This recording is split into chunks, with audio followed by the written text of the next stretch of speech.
Hey guys, it's Ted here. Happy holidays. And this is the 1-year review of my Rivian R1T launch edition in El Cap granite. And right off the bat, I will say this truck is awesome. It's a year old now. About 13,500 miles on it. Looks great. Runs great. Let's do something fun.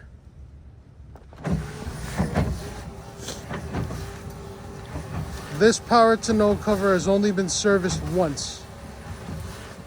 Now, let's go over what I love about this truck. So not much has changed since I've taken delivery of it. And I gotta tell you, this thing's been great. The software updates have made the truck better with time. And this is something that is unique to the startup manufacturers due to dealership laws and such. So the latest update introduced snow mode, it increased the range, but overall, the message or the consistent theme here with Rivian is continuous improvement and refinement. The way that it drives, just to recap, it's a quad motor, one motor on each corner of each wheel, performance vehicle. So we're talking about 835 horsepower, just about 900 pound-feet of torque. And we're looking at a price point, I believe these days, it's in the 90s for the quad motor setup. And I gotta say that between all the drive modes,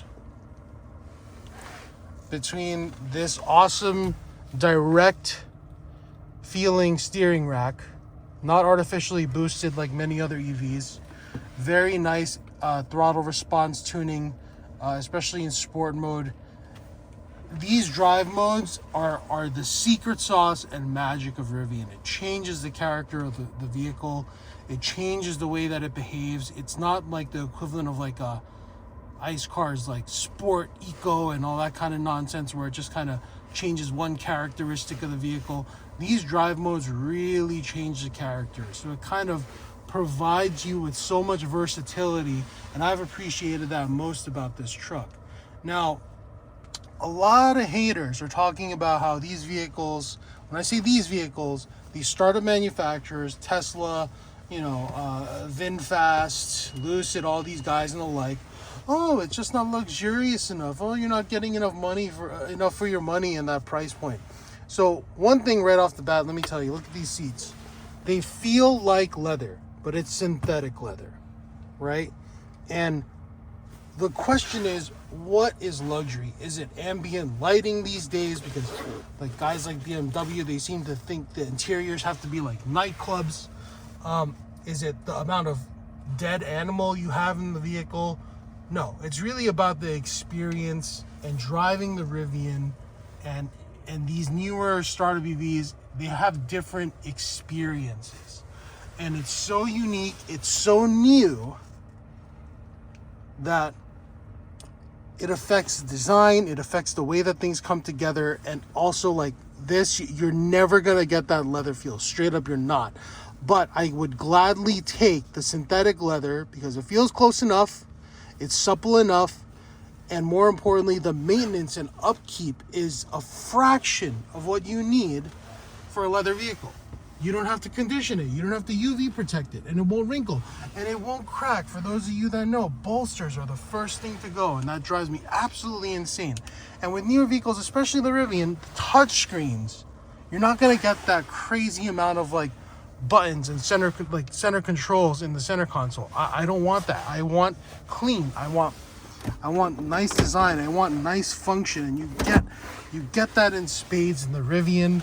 And it's such an easy transition from an ICE car because it still has the gear levers, has everything you need in terms of main controls, and it's not intimidating. Everything is so friendly. Even in the software, it asks you when you are running out of charge, hey, you might want to go charge, please.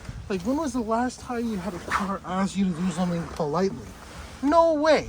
Now, so obviously I'm gushing about this car. I love this truck. I love this truck. My son loves this bloody truck. The all glass roof is game changing in terms of headspace. Let's talk about things that I'm not too huge of a fan of.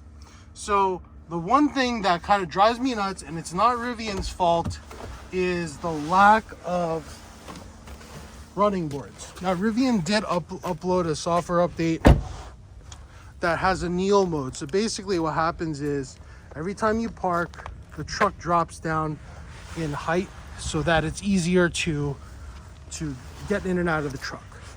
Now for taller guys like myself, 6 foot plus, I would say 5'11", 5'10 plus, it's actually very easy to get in. Even in kneel mode though, people that are shorter or physically impaired, they definitely have more of a challenge getting into the truck. Now, another thing, so the back, as you can see, the bench is kind of upright, right? I wish there was a little bit more recline in them, or at least the adjustability to kind of to move it back, kind of like they do in the R1S. They have like a little switch here to recline it. I think it will be a cool feature improvement once they do that. And what will be really cool is if they can make this fold down and extend the bed, kind of like the Chevy Silverado has it. I think that would be really cool, probably down the pipe. But overall, the truck's great. In terms of servicing, the only major thing I've had with this truck was this power to no cover. That seems to be the pain point for Rivian, but ever since mine was serviced at one time, it has been working swimmingly. And it even broke ice this morning. In terms of other additions that I think some people might need, now I don't go off-roading or camping that often, but I do go to Home Depot a lot. You're gonna see I have this weird, ugly looking yoga mat here. What's great is this prevents a lot of things in the bed from slipping and sliding around, and that has done wonders. I think what would be cool is if I know some companies make a mat, but if they have like little rubber runners here or something, change the material or something, it would work wonders. And yeah, the truck has been really solid. I'm trying to think what else is there really to say. Not really much. My impressions have not changed since I took delivery of the vehicle. It wears great. It drives great. Yeah, like the range is great. I mean, yeah, it's super cold right now and I'm probably getting like 20% less than charge, but I've been pretty much getting rated range on the all-terrain tires, which is like 278 on the full charge.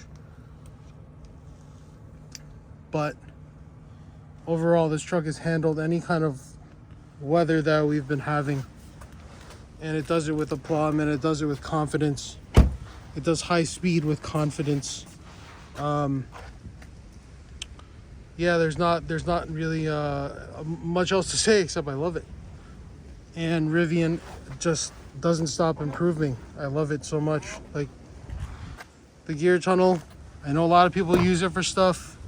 Like they use this as a step to get in the bed. I don't. My kid keeps his little car in there. And for those looking in this price point for a truck that's electric, there's really not much else out there.